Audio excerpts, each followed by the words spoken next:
So you were always bullish on Bharti even when the IPO came?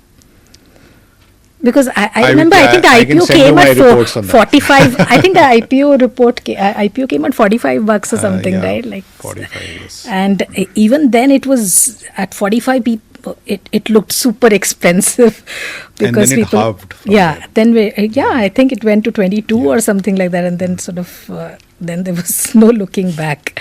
So you were bullish right from the IPO. I'll have to jog my memory and look at my old reports. Okay. What do you think of telecom now? Very stable. Again, something like healthcare, you will get your 12-15% growth. Valuations are not super cheap, and they become actually expensive now. But you will get that growth because there is nothing to stop you from doing that. You become like a utility, actually with pricing power also, which they are not utilizing fully. Yeah.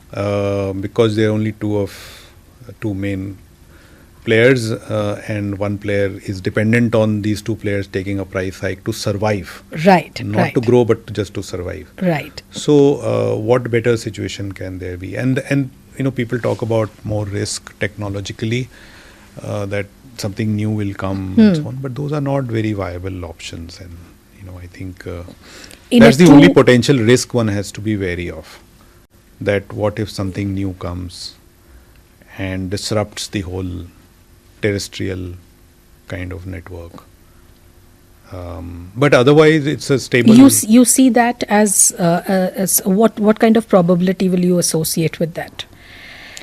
5%, 10% right now. That's about it. Yeah. That is because the industry is so concentrated. And also the pricing is quite high for whatever we know of satellite-based services.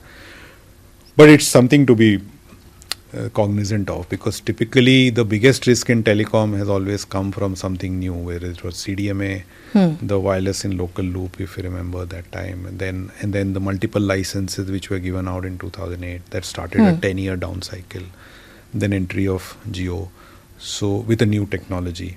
So always technology has had a major role to play, right, in creating disruptions. So one should not discount it, but yeah, it's looking stable.